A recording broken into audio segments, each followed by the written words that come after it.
Hi, good day to everybody. I am Debbie Isaac. Thank you for joining us uh, this day. I am president of the American Zionist Movement. The American Zionist Movement is comprised of 41 national Jewish organizations and works across a broad ideological, political, and religious spectrum, linking the American Jewish community together in support of Israel Zionism and the Jewish people.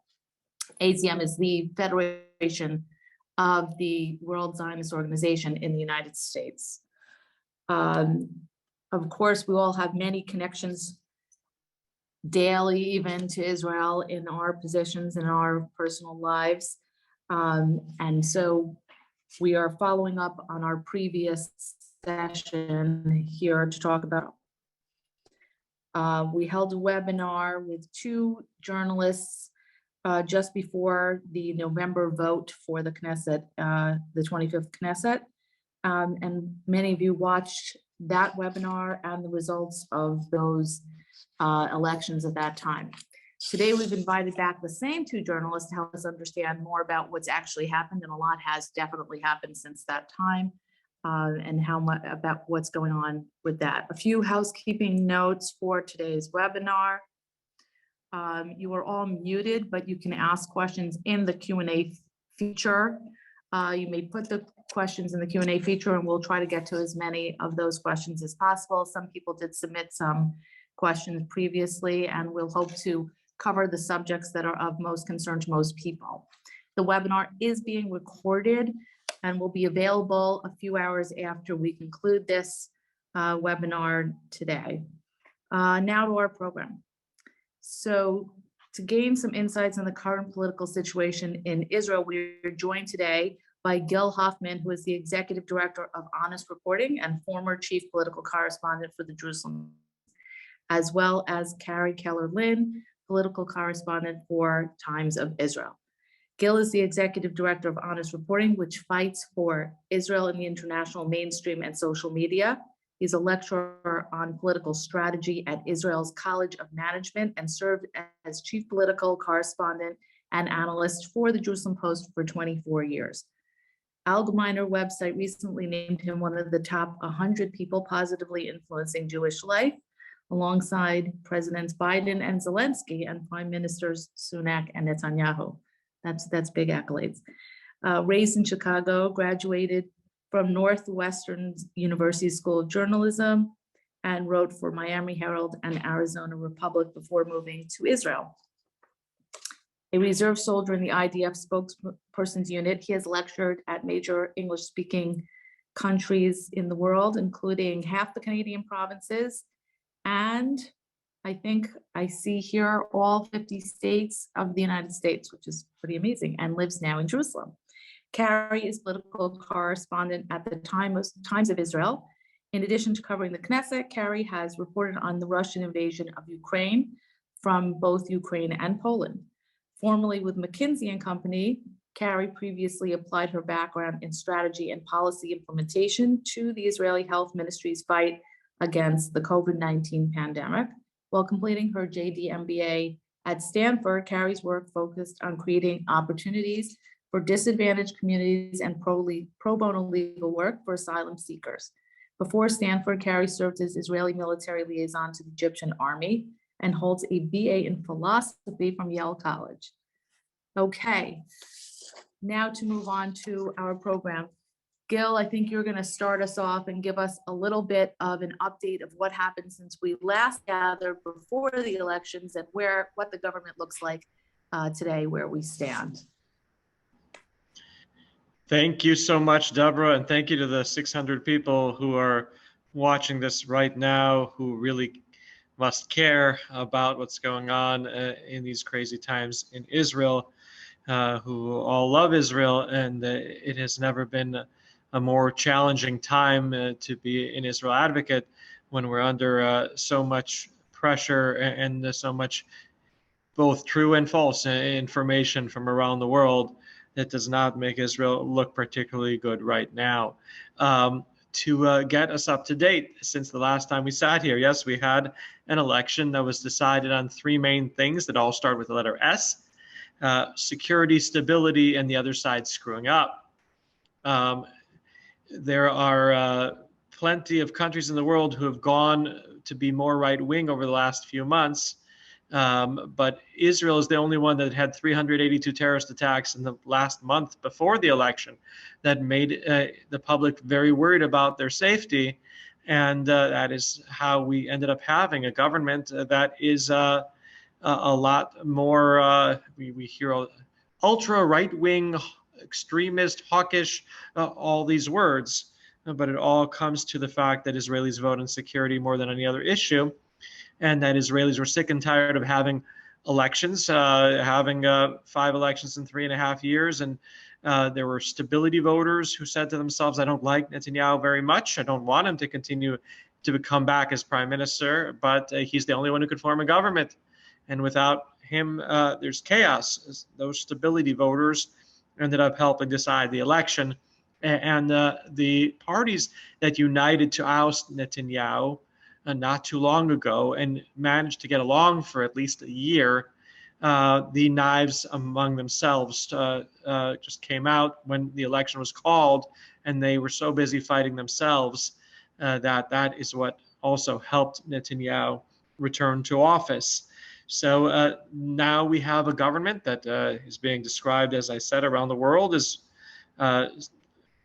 more right-wing than ever, but also homogenous, that theoretically could make them get along, but that has created the ultimate divisiveness among the people of Israel, with 80,000 people going out in the streets to protest on Saturday night. And it's been described as the worst divide that there's been among Israelis since the Oslo peace process, that also had demonstrations nonstop in the streets, really from the other direction.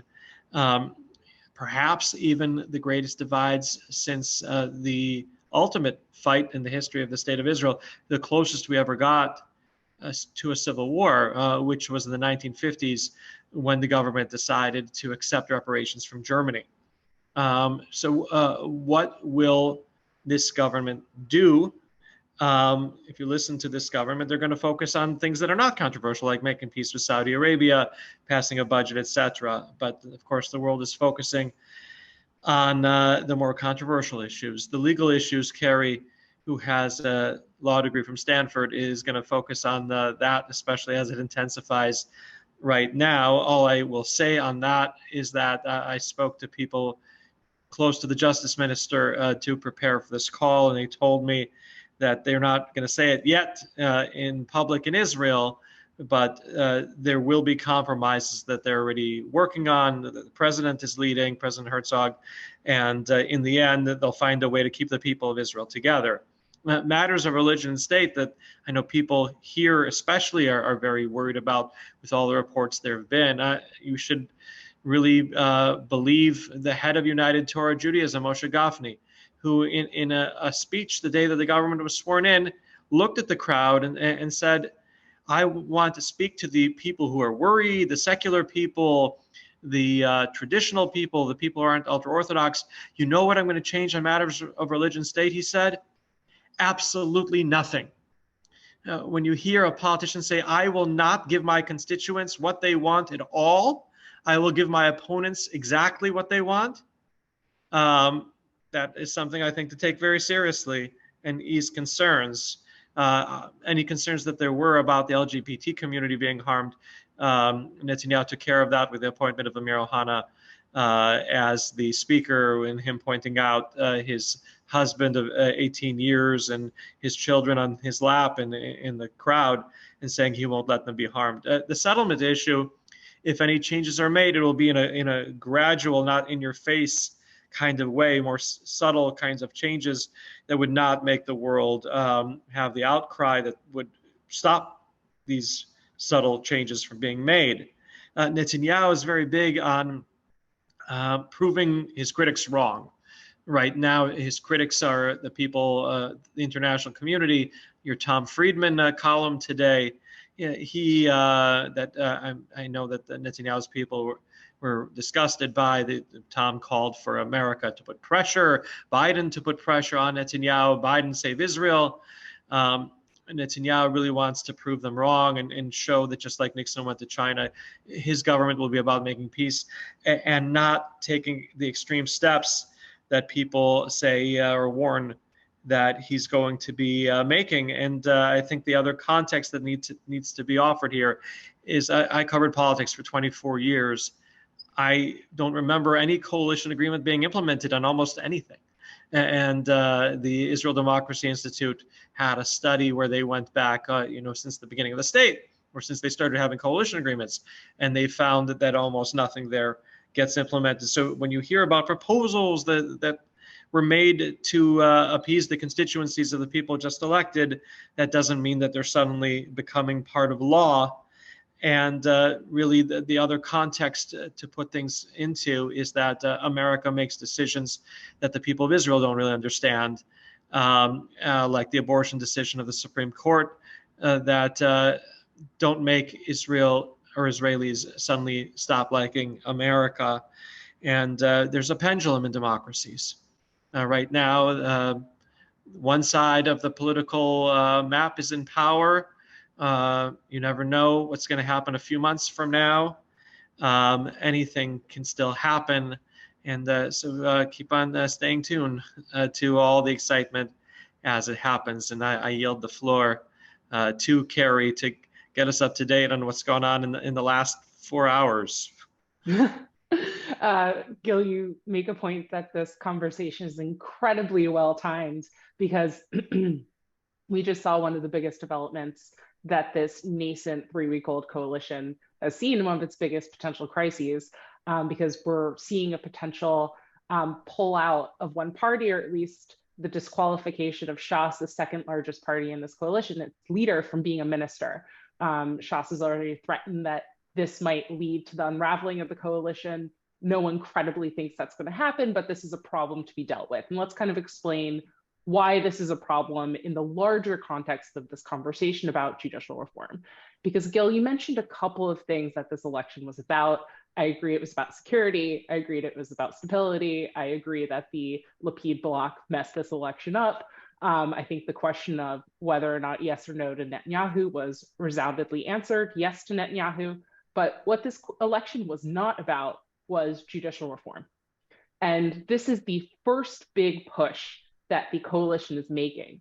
In fact, it sort of started this push even before it formed the coalition by changing laws in order to let Derry be a minister, which again, I'll stop previewing this, we'll get to that soon. What do I mean by judicial reform? Well, proponents of reform, including the justice minister who's leading it now, who's been a longtime ideological advocate of reform, say that there is a mess up of balance of power between Israel's political echelon and its judiciary. The judiciary is too powerful. We have an activist court, and it takes power away from the sovereign, which is the Knesset, the elected representatives who are elected by the people. People who are critical of this reform proposal say, this is going too far. There's a need for reform, yes, but these take it to the extreme. And the proposed reforms might be, quote, the end of Israeli democracy, regime change, or at minimum, might harm civil liberties or the protection thereof.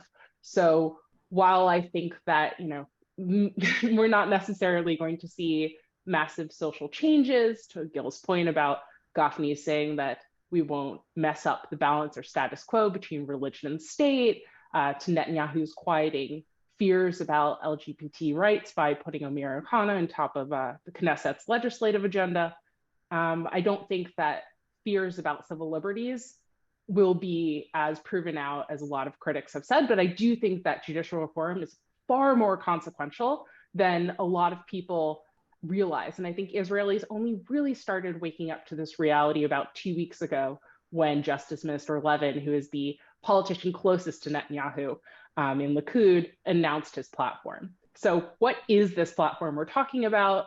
I'm going to take some time to actually go through it because it's terribly unsexy and critically consequential. This is so important to the discussion. And I think part of the reason why the discussion has been so delayed in Israeli society into the last 2 weeks is because of how esoteric these things can feel. So Levin basically put forward a 4-point plan, which he called the first phase of judicial reform, that would radically rewrite the power balance between Israel's politicians and its judiciary. And specifically, it would make the political echelon much more powerful at the expense of the judiciary, and in many cases, actually putting political control on top of the judiciary. This goes as far as judicial appointments. The first point of the plan is to remake the Judicial Selection Committee, which appoints all of Israel's judges. Right now, the committee is such that there needs to be agreement between the professional end, which is judges and members of the Bar Association, and the political end. Levin's proposing to remake this committee such that the coalition would have all appointees, a majority of appointees under its control, and basically the prime minister and the justice minister could push through any judicial candidate that they want. This would not just fundamentally reshape the Supreme Court, it would also add character to the lower courts as well. This is where most of the decisions will be being made anyway, and this would dramatically influence decisions in Israel. And something that the deputy legal advisor brought up as a problem with this is that if judges know which politicians back them, it basically can also color decisions. I think the words that were used were judges know who they owe their seat to. So that's the first part of the proposal, changing the way that judges are appointed and putting that in political control, something that Israel currently does not have. The second point is to both make it harder for the Supreme Court to invalidate laws as unconstitutional and let the Knesset reinstate those laws very easily. This might not sound so radical to Americans because the Supreme Court invalidates laws and there's a process through constitutional amendment to basically reinstate something. But this would be very different in Israel because Israel does not have the same setup that the US does. Instead of a bicameral house that's independent from the executive, we have a legislature from which the executive comes out of. And because of our parliamentary system, if you're the executive, if you're the prime minister, you basically have control of the legislature because you need that majority in the legislature in order to become prime minister. So there's no real separation of powers there. And we don't have a constitution in Israel. We only have quasi-constitutional basic laws, which were laws that are passed by the Knesset and have some sort of special undefined standing against which the Supreme Court has been striking down laws over the last 30 years and has only used this ability very sparingly. Only 22 laws or parts of laws have been invalidated over the past 22 years. And they want to make this much harder. They want to, instead of a simple majority in the court, they want it to be all 15 justices sitting in the court in either 13 of the 15 or 15 of the 15, depending on which proposal that's currently been put forward by the coalition, would need to agree in order to invalidate laws. However, they couldn't even touch basic laws, and the Knesset could easily reinstate any law that the court invalidated by passing it again with that simple majority of 61 out of the 120 MKs, meaning that any government that wants to push through legislation invalidated by the court could use its coalition majority, reinstate a law, and the Supreme Court can't touch it. So, problem here, you could pass a basic law, the court can't even rule it, can't have a hearing about it, or if the court invalidates your non-basic law, then you could just re-legislate it. Basically takes away any sort of court check on the Knesset. Another way that they want to take away a court check on the government, because remember you have the Knesset, then you have the government, who are the 32 ministers right now in the coalition. Another way they want to take away a check from the government is to cancel something called the judicial reasonableness test. It's a very vague test. There are problems with it, there's criticism of it, but they want to cancel this test that says that the court right now can basically invalidate government decisions based on the status of whether or not they are reasonable. So we saw this last year when then Interior Minister Ayelet Shaked wanted to make some changes to policies for letting in or not letting in Ukrainian immigrants, and the court was able to make decisions there and change her policies. And these are things that no longer would be evaluated by the court. And as a last piece, They also want to make all legal advisors in the government, so from the Attorney General down to the legal advisor in the Ministry of Defense, in the Ministry of the Interior, they want to change their advice from being independent, because they'd be appointed by and under the supervision of the Attorney General, and binding, carrying the force of necessity behind it, to being recommendation only, and the government explicitly being able to ignore it, and to let ministers appoint their own legal advisor. So they'd be complete positions of trust. And thus, again, kind of neutering another judicial check on government decision-making. So this would be sweeping changes that would really upend the way that power flows in Israel.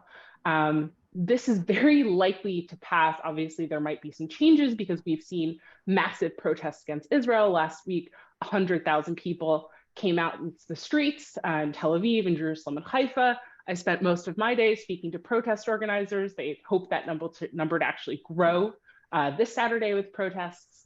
But it's unlikely that the fundamental character of these reforms will actually change, barring any sort of significant legal obstacle, because every single party in this right-wing, far-right, and ultra-Orthodox coalition wants these reforms to go forward.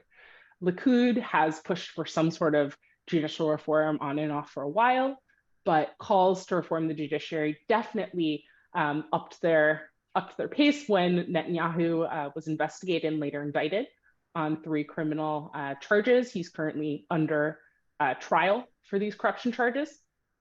Even this week, Levin, who's pushing these as justice minister, said in the Knesset plenum, he said the quiet part out loud. He said, it's of course public support for these reforms really increased when you see the prime minister being indicted on these charges. In the ultra-Orthodox parties, their communities have long chafed against the court, which they see as infringing on their way of life, on their religious way of life, and specifically they're chafing most recently over the last decade over this issue of whether or not they can continue to get exemptions from yeshiva study from the military, from military conscription. So they would need the override clause in order to really instantiate a further block against of yeshiva student enlistment. And then you look at the far right parties, and there's a lot of complaint about how the court handles issues dealing with settlements. Then this obviously would address that as well as religious issues for the more far right of the far right parties. And so you see everyone's really united behind this. It all kind of comes to a head today with Derry. The coalition hoped that it would be able to keep Derry in, even if the High Court of Justice knocked out his appointment, which it did today, by canceling the reasonableness clause. Without going too much into the details, I'm happy to if there's a question about it, but without going too much into the details and overloading you, the court canceled his ministerial appointment. He currently holds an Interior and Health Ministry, 2 huge ministries with huge budgets, despite his multiple convictions for financial crimes.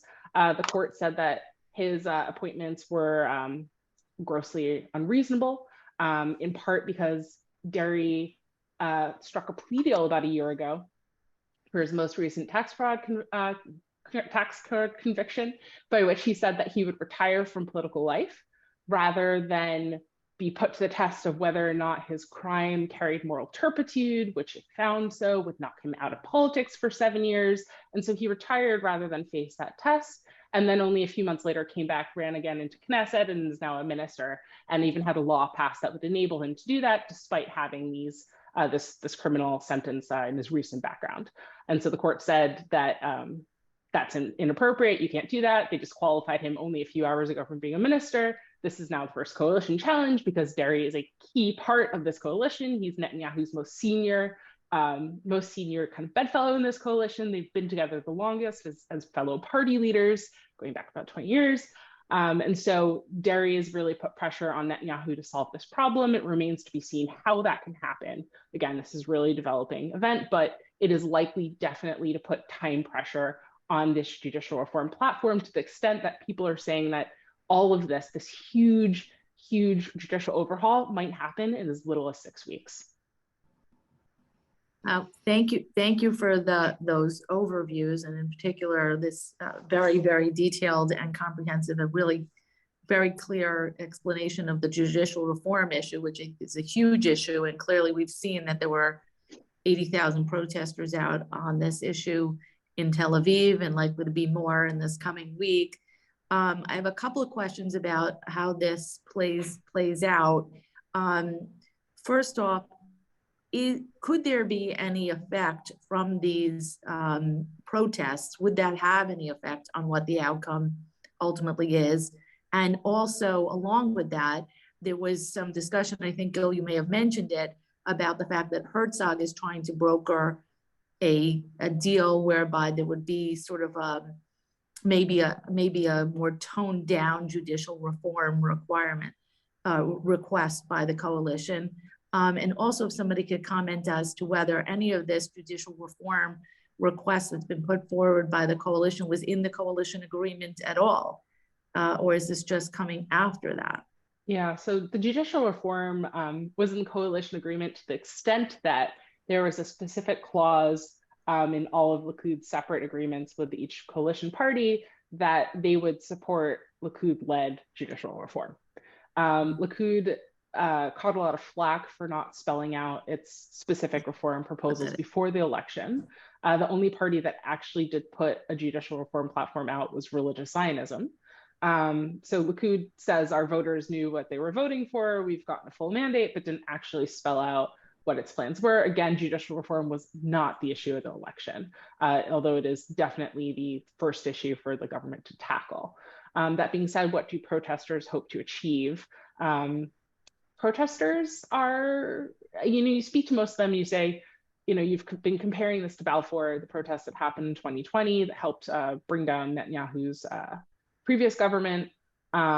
Those were protests that went on for months. They were outside of Netanyahu's then Jerusalem official residence.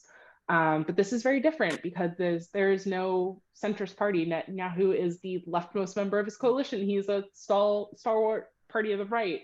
So there's no real center thumb to push on. And more than that, the protesters are mostly centrist and left-wing themselves. So they're not really speaking to Netanyahu or his coalition. And as we already said, the coalition is quite secure in its desire to pass these reforms, and they also know it's their only chance to do so, and they all deeply desire them.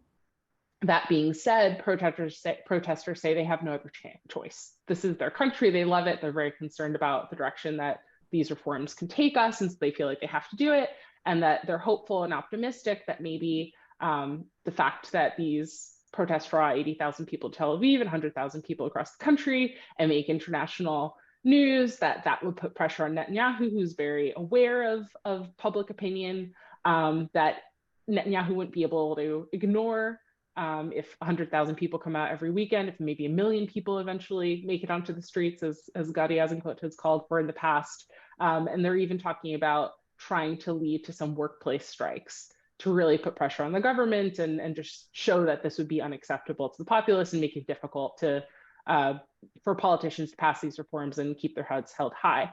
Gil, I know you're a little bit fresher on the issue of Herzog's ongoing conversations with the coalition and with opposition leaders. If you want to answer that, happy to. Otherwise, happy to answer it as well.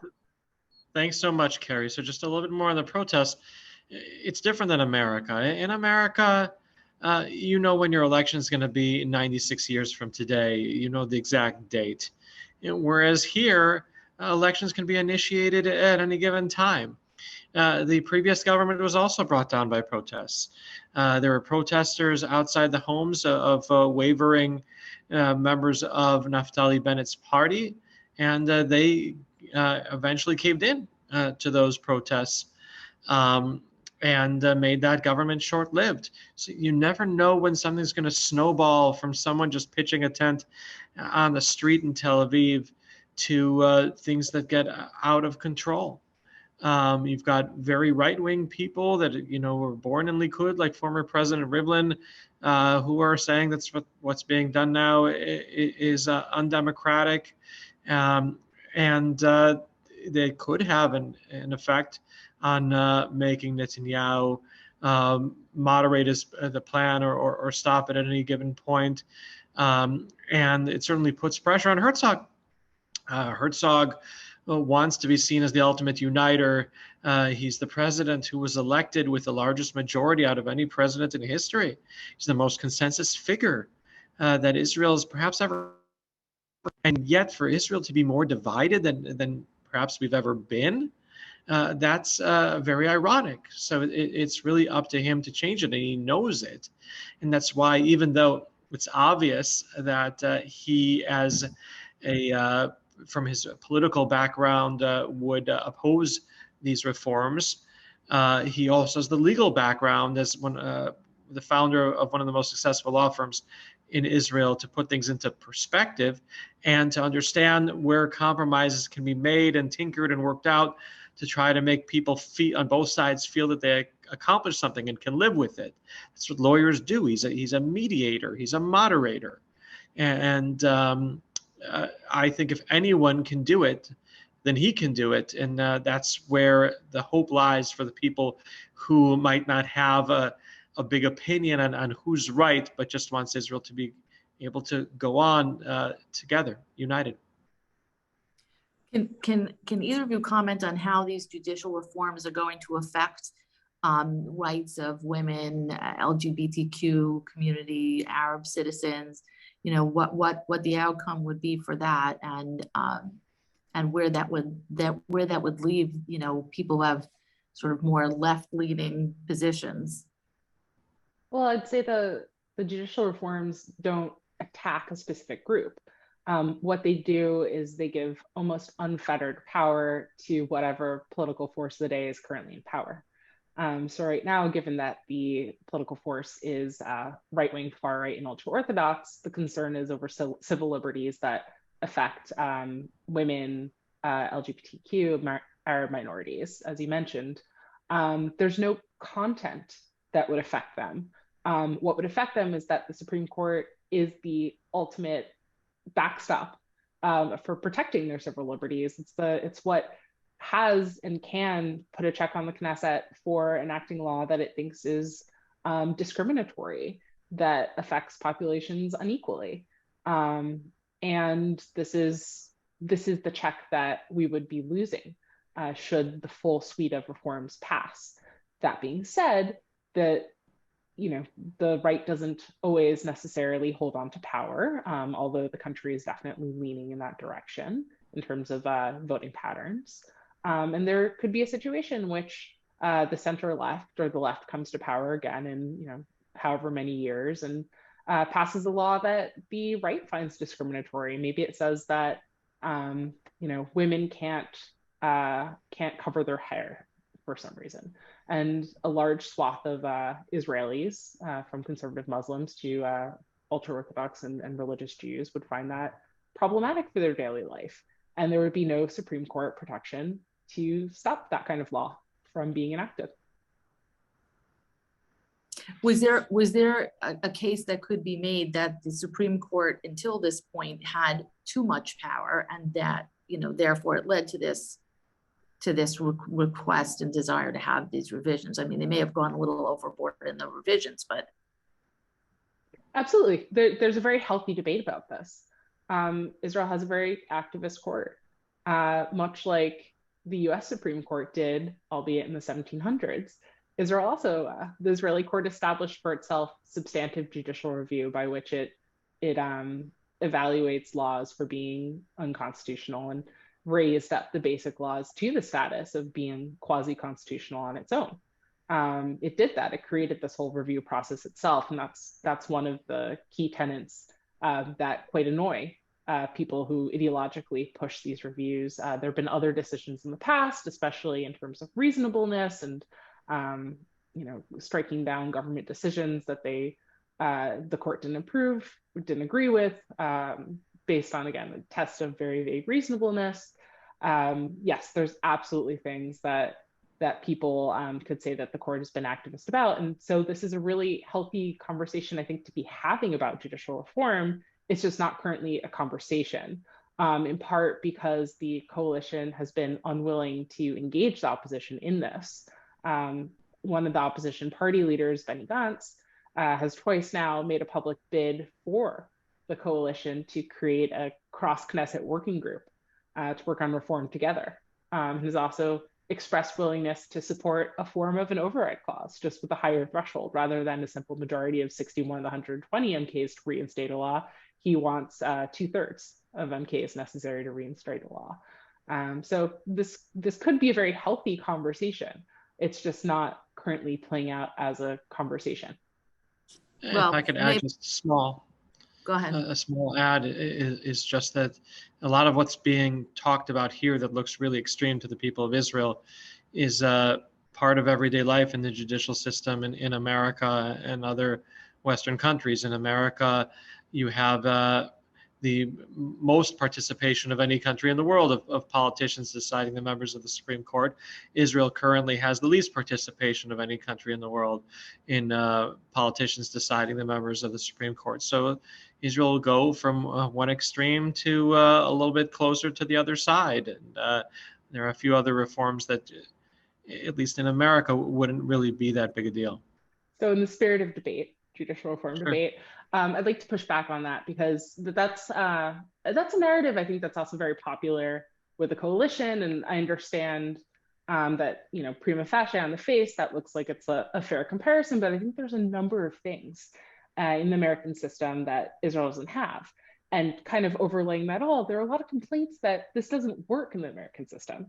One of the biggest complaints about judicial appointments in the American system is that they are kind of completely political, and have twice barred the Congress from even appointing a new justice to the court, because politicians wouldn't even hear the issue close to an election. So that, putting that criticism aside, in America, in the States, you have a couple of things that Israel doesn't have. You have a bicameral legislature that is separate from the executive. It's not that the legislature is kind of a outgrowth of the executive in some ways. And the second thing is that in the US, you have direct elections for each position. In Israel, you're not electing MKs, you're electing a party. And usually you're electing a party leader and then giving them power of a number of MKs behind you. And so what we basically have in the coalition is 6 different parties, and then various rosters of power behind them. You don't have 64 independently accountable politicians. And I think that really changes the dynamics in terms of these appointments. It makes it such that rather than having a healthy debate among senators who can be convinced and swayed and hold different opinions, it's really a debate by the prime minister and maybe the other heads of parties, probably just the prime minister and his closest ally, the justice minister, in order to push their appointments if we were to change the system. And you don't have a constitution, which in itself is sort of a check on the judiciary's decision making as well. That's as I understand it, a piece of this as well.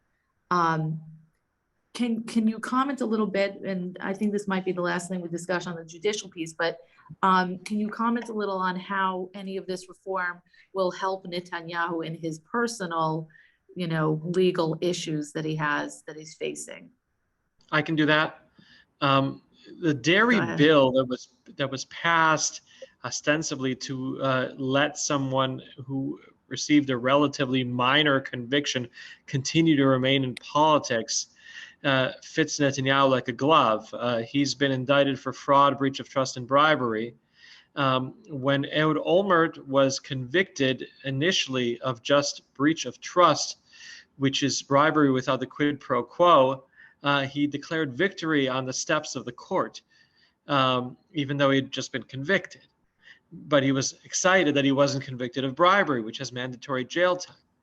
But in order to get only that smaller conviction, he threw his secretary under the bus, who then became state's witness, and then he was convicted of bribery and went to jail. So Netanyahu, it's much harder to convict him of bribery than the other 2 charges. Media bribery that he's been indicted for is a very complicated and new offense that doesn't have a lot of precedent. So if he then would get convicted of fraud and breach of trust because of the dairy law that passed, he would emerge virtually unscathed. And that's why the Supreme Court today ruling against Derry and saying that he actually can't come back to power is something that has major ramifications for the future of Netanyahu's political career whenever his trial would end. And let's not forget, he's they're at witness number 20 something out of 300, so there's a long way to go. Well, they could keep going till the government stands or falls, which of course leads to another question: is based on a lot of these things going on, and as far as you can tell, and of course nobody ever really knows the answer to this question. You know, will the government fall over this dairy issue or any of the other stuff very soon, or do you think it's going to hold? I mean, that's you got to have a lot of surmising here for that. But yeah, I think one thing that I'll actually add to the judicial reform piece, because I'm sorry if we're not 45 minutes in, I guess we still need one more comment on it. Yeah. The other piece that is key to Netanyahu's trial is the override clause.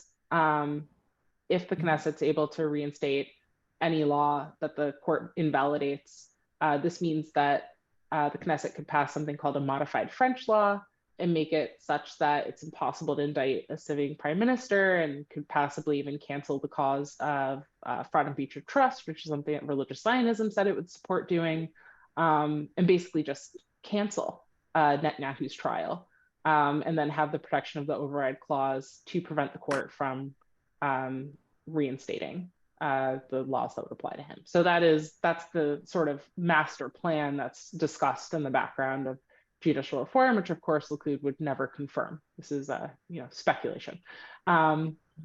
Regarding the second question, can you remind me what you said? Whether the coalition is going to fall apart. Whether the coalition will fall. Typically, but I mean, you know, that's probably the most pressing pressure on the coalition at this point. I think the threats from Shas are not going to be credible. 3 weeks in to what was the 5th election cycle under 4 years, nobody wants another election. And more than that, this coalition won by a scant 30,000 votes on a base of about 4 million. I think it understands that it won big given the numbers for a number of technical reasons, but it outperformed its popular vote. It would also be very difficult for any of these parties to be in power again without each other. They all realize that they know each other. They were each other's only and best option to form a government. I don't think that this is what's going to bring the government down. Putting a completely speculative hat on, looking at the way that the government was built, we haven't really spoken a lot about the far right. But I think the far right is actually going to be the biggest challenge to the government. Netanyahu and the ultra-Orthodox have worked together for a long time, very successfully.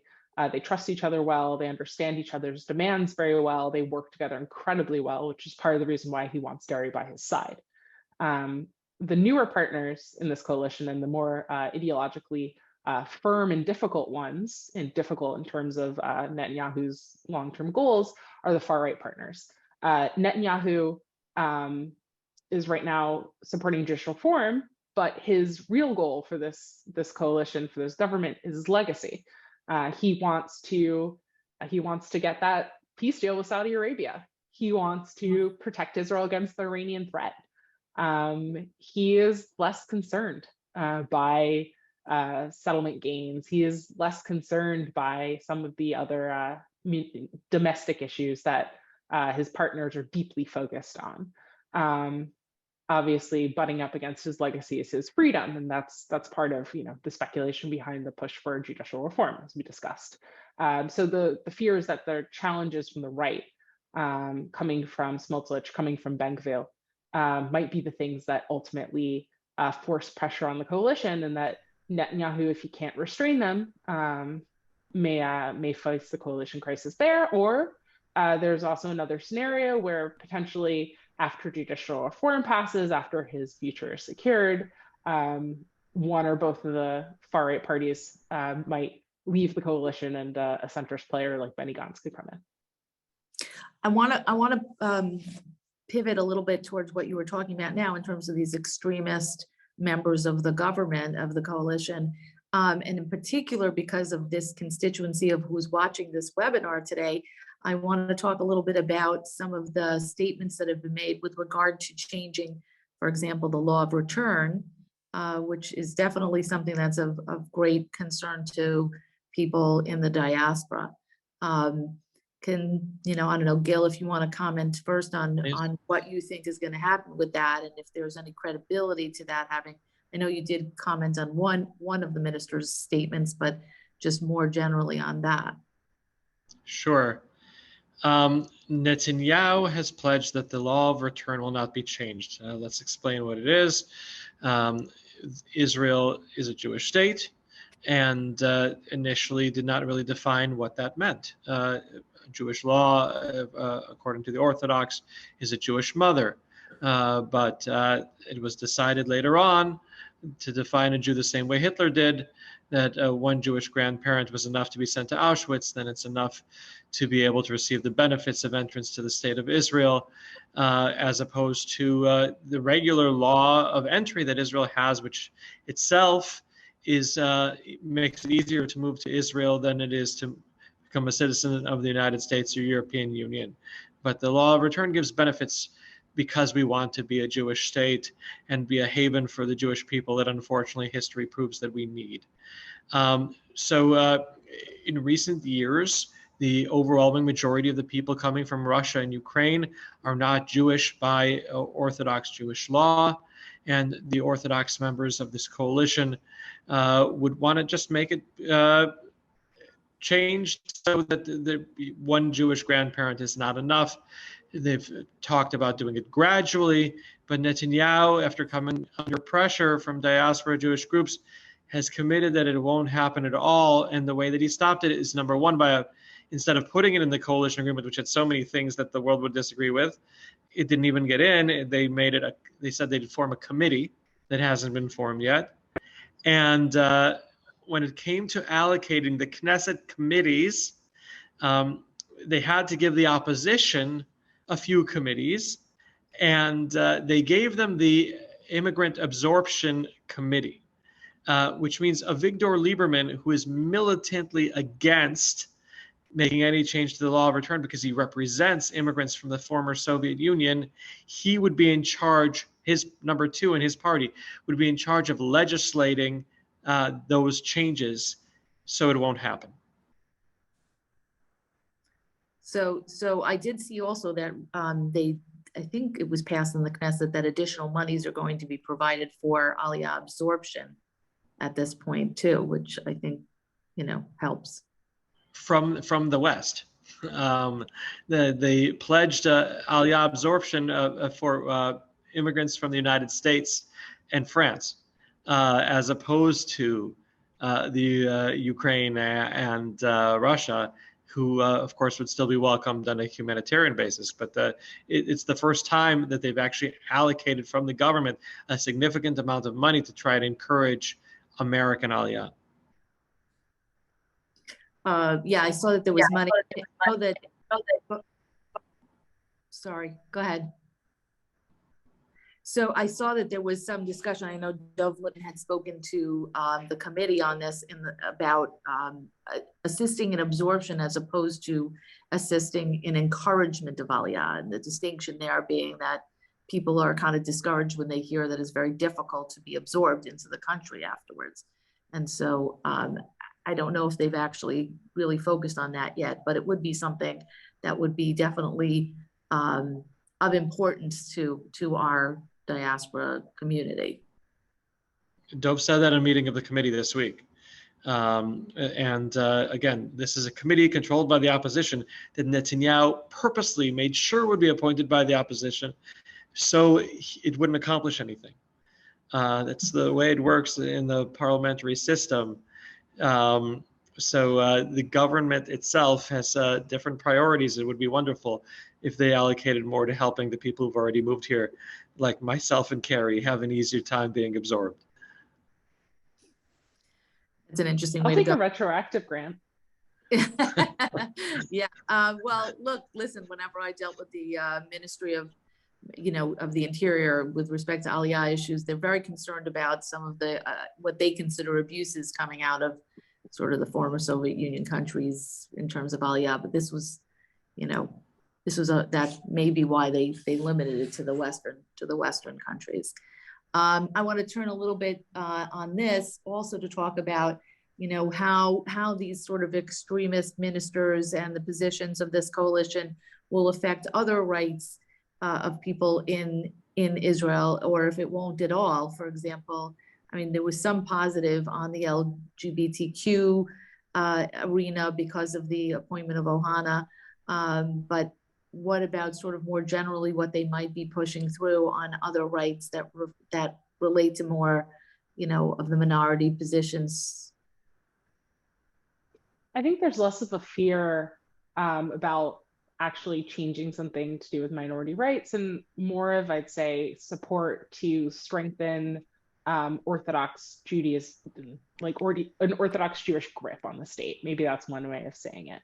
If you look at the Religious Services Ministry, there was a lot of effort, really hard fought effort by our outgoing Religious Services Minister, Matan Kahana, who himself is an Orthodox observant Jew, to liberalize the system in an Orthodox way, to open the kosher certification market, to make it easier and cheaper, hopefully, for people to get kosher certification done. That reform was very swiftly canceled by the new Shas religious services minister. Similarly, one of Kana's attempts to make it easier to appoint municipal rabbis was also canceled by that Shas minister on his first day in office. So in that way, kind of the state organs of Judaism are going to be more firmly under Orthodox control in a very traditional power centralized way of looking at it. Another thing I think that is going to be relevant is budgets. The ultra-Orthodox school system has been critically underfunded for years, such to the point that the last government really had them almost up to the point of signing a deal to increase core curricular studies such as math, science, English, what you would consider basic education in American public schools, within their school system in exchange for funding. Netanyahu came in and said, not necessary, I'll fund you anyway. And so that's what's happening. So we're seeing ultra-Orthodox schools now having no incentive to increase core curriculum. We're seeing massive funding for certain religious issues. Gaffney said something about not changing the status quo. Gil, what they mean by that is rolling back a lot of what they see as reforms or things against religion that they perceive as slights by the last government to return it to the status quo.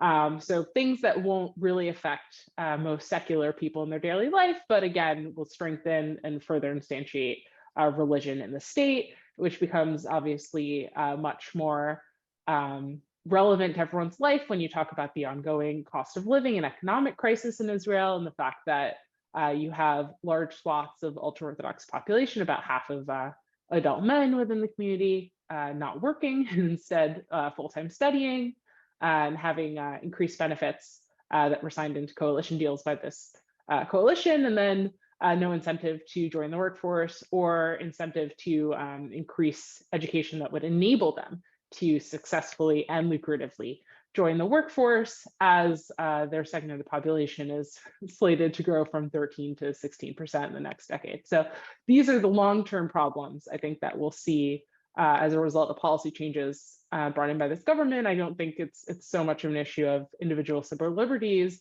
aside from losing the protection of the Supreme Court. And when that happens, if that happens, we might be having a different conversation.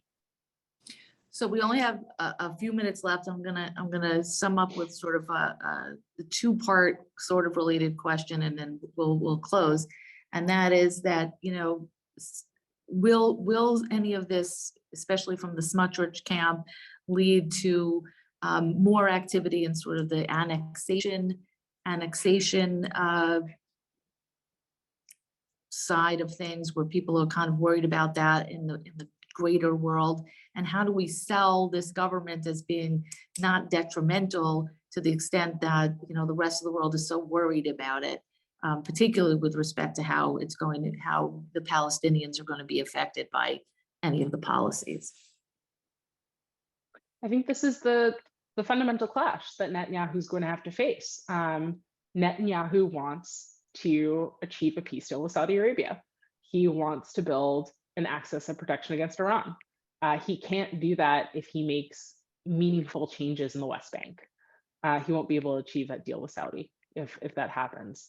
That being said, he promised Smotrich and Ben-Gvir that within 60 days of taking office, that he would legalize a bunch of illegal outposts in the West Bank, including 2 very contentious ones. And he also made Smotrich a second minister, an independent second minister in the defense ministry, in charge of certain civil affairs in the West Bank, which is really unprecedented, completely unprecedented. So it's unclear. In some ways, he set up the infrastructure for this government to pursue a policy of annexation. But again, the coalition agreements all contain language that said that the government would pursue and move forward with annexation at the appropriate timing and in consideration of international affairs and other priorities such as the government determined. So Netanyahu again found himself that failsafe to actually have to avoid making credible movement here. But again, is how long can Smotrich and Ben-Gvir stay in a government that does not credibly deliver on promises to their own voters? So I'm going to do the last couple of minutes. no problem. As Carrie said, Netanyahu cares about his legacy, and he wants to prove the world wrong. He wants to move the Abraham Accords forward, and the President of the United States is going to be working with him to accomplish those goals. There's no issue other than the Abraham Accords that the Trump administration advanced, that the Biden administration has advanced so wholeheartedly. And so if in the past Netanyahu and Biden, Netanyahu and Obama fought over the Iran issue, fought over the Palestinian issue, they're not fighting anymore. They're going to avoid those pitfalls. They agree more than they ever have before. Biden's view right now in Iran is closer to Netanyahu than Obama, and that gives hope that things are going to get better. You asked about how Israel will look in the world right now. It's harder than ever, and thank God Honest Reporting exists. I'm in a tough job right now, about to go on a speaking tour of 10 cities in America that you can find out about by emailing me at gil@honestreporting.com. But they're not, Netanyahu, as a person who understands the world, is not going to let it get out of hand to the point that we're going to become a pariah state. He's going to make sure that this government ends up defying those expectations and ends up accomplishing things that, in retrospect, historically, will actually end up looking good to the world against all odds. And let's hope that things will get better. I want to really thank both of you for being here and helping us with all these very complex issues related to the government. I think it's hard enough for Israelis to understand it. It's certainly even harder for those of us in the diaspora to understand. I believe we could have a continuing conversation on this for another 10 hours. Hope maybe we'll do some additional follow-ups on this as well as things continue to evolve with the coalition and with the government. It's always interesting to have your insights, and I really do appreciate both of you being here with us and joining us and giving us your really erudite understanding of what's happening there. I want to thank everybody who's joined us for this webinar. I hope that you have found it interesting and enlightening, and please let us know if you'd like to hear additional webinars in the future on this topic. And hopefully we'll all see you in Israel at some point soon. Thank you for being here with us.